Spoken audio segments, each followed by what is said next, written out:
honker for the WI Proud B-Frame Galleries Artist of the Month, Derk Hansen. How you doing, sir? I'm doing relatively good. Good. Yeah, I guess that's all we can hope for, right? Yeah. I don't know if we have enough time to cover how incredible you are. DerkHansen.com, we'll put that right here.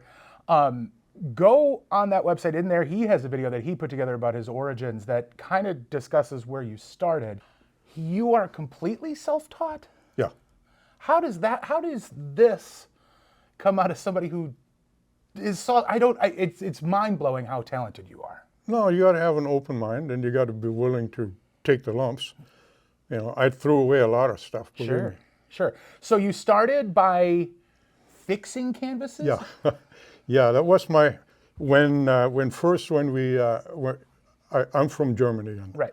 And I went to Canada, and then when I came down here, we got married. Anyway, so I was making all kinds of like heraldic things, and battle axes and swords and that sort of thing. And then I started painting just a little bit. And then one day my wife says, hey, there's an ad in the paper, they're looking for an artist. Why don't you go take your battle axes and all that stuff and show them.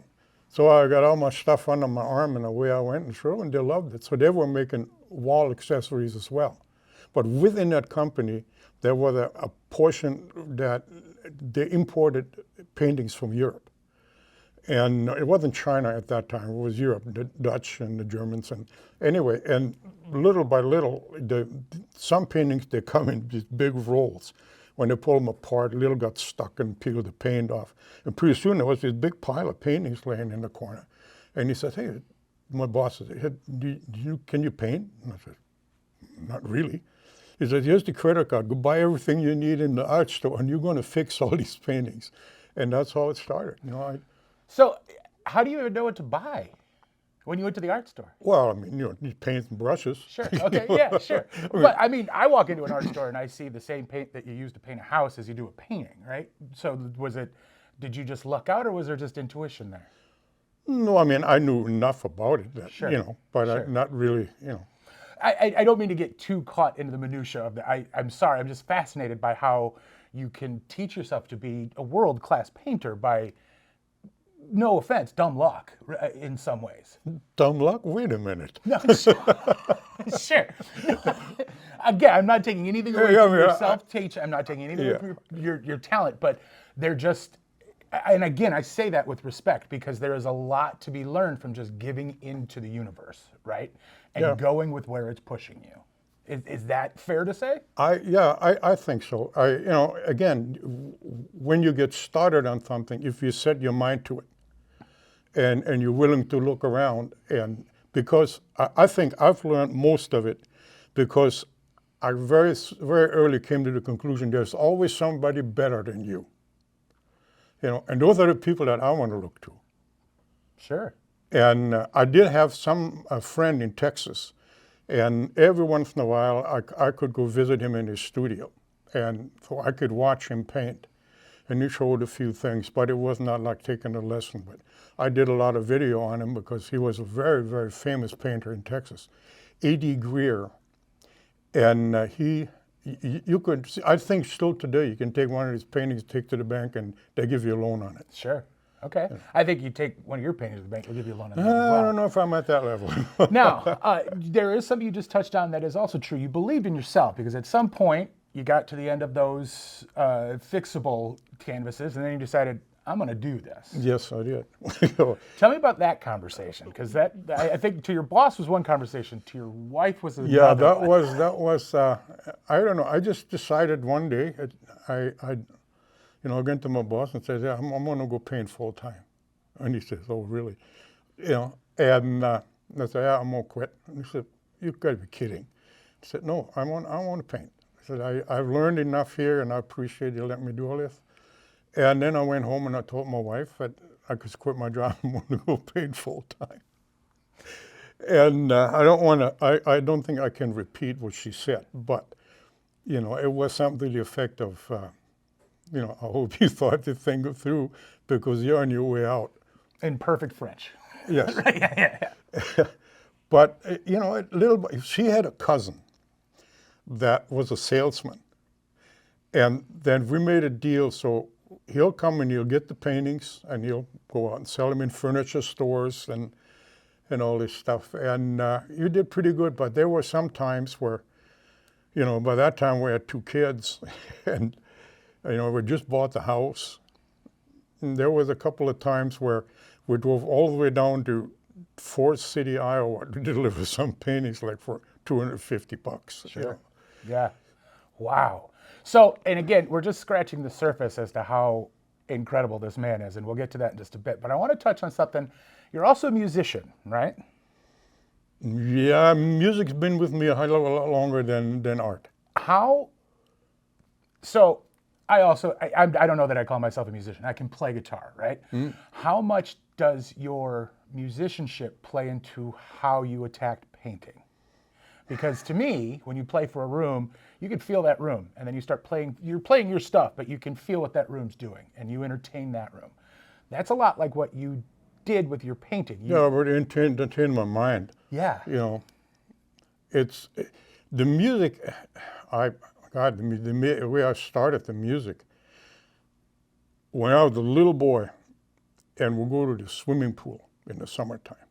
And there always were a bunch of guys sitting around and banging away on the guitar, and there were girls everywhere. That's what I want to do. Yeah, yeah. But I was like, you know, we didn't have any money, but my dad did buy me a guitar. And I don't want to get into that story too far, because you need a lot of time. Sure. But make a long story kind of short, and I started playing. I'm a singer. Sure. And so I couldn't speak any English. So I was singing English rock and roll songs strictly by the sound. And I was hanging out in this bar, and they had a band playing, and it was, hey, Derk, come on, go up and sing a little bit. And they let me get up and sing. And at the end of the evening, the guy comes in with, hey, would you like to come join the band and be our singer? And I said, yeah. You know, what's wrong with that? Yeah.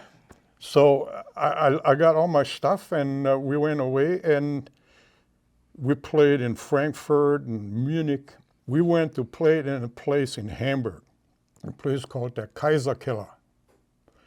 And the band that was leaving was Tony Sheridan and the Beat Brothers. Oh, wow.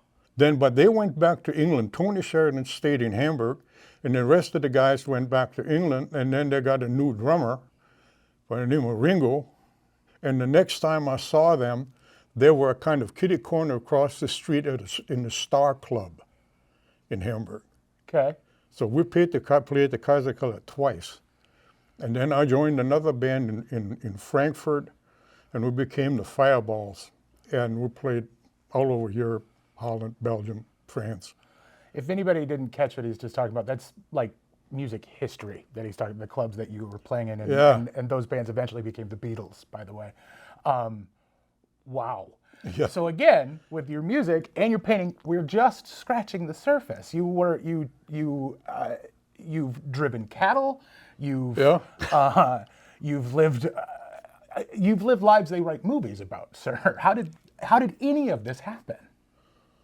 Well, I don't know. You see an opportunity, and you know the cattle drive. We were shipping cattle out of Wyoming, and somebody was talking about they were going to do a cattle drive from Texas to Montana. And I thought, really? I mean, that's a long ways to go, you know.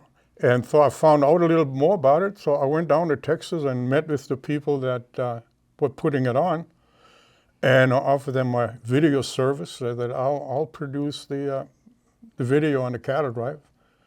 And I did the commemorative painting for it as well. And well, that's how it worked. But if you see something and you want it, you got to go after it. You know, it never gonna comes for you. You got to go for it. It's hard to pick your paintings out of a group because your paintings look like all the other groups. And I say that with respect. Your still life looks like it belongs in a still life gallery. Your Americana looks like it belongs in an Americana gallery. And it's high level. How do you stay so diversified? How do you do that? I really paint whatever moves me at the time. But I'm also touched by what these other artists are doing. You know, high caliber artists that do a really good still life. And then I'm kind of motivated, and I'm thinking, well, I'll try that. Let's see if I can pull this off, you know. And that's how it just goes, you know. I do Western stuff. But I did seascapes for a long time. We had a place in Hawaii, and I was going in the wintertime to teach classes there. You know, so for a number of years I was doing a lot of seascapes, and it just kind of goes from one to the other. I never really. People say, "How come you never will paint a duck stamp?" I say, I don't like ducks. You know, it's that simple. Right. You know, but if I see something that motivates me, whether it's a good photograph or somebody's painting, I look at it. Man, this is really good stuff. You know, and I look at the old artists too. You know, Charlie Russell, Frederick Remington, my landscape artist favorite, Thomas Moran. You know, those people, and they motivate me enough that I want to give it a shot. And now with the internet, it's even worse. I mean, I got files by thousands of pictures. You know, I think, I like this. You know, click, and into the file it goes. You know. What's something you haven't done that you really want to still? Make money. If I die tomorrow, I had a damn good life. And I always tell Cynthia, you know, all the things that I've seen, the places that I've been, people I've met, you know, I have a great life. Your pictures are timeless. Your music is timeless. You give us a moment that only you can give us. Yeah, well, I mean, I try my best. He's humble, and he is the Artist of the Month, folks. His name is Derk Hansen. You can find more at his website here. I'm Stephen Walker. This is the B-Frame Gallery's WI Proud Artist of the Month.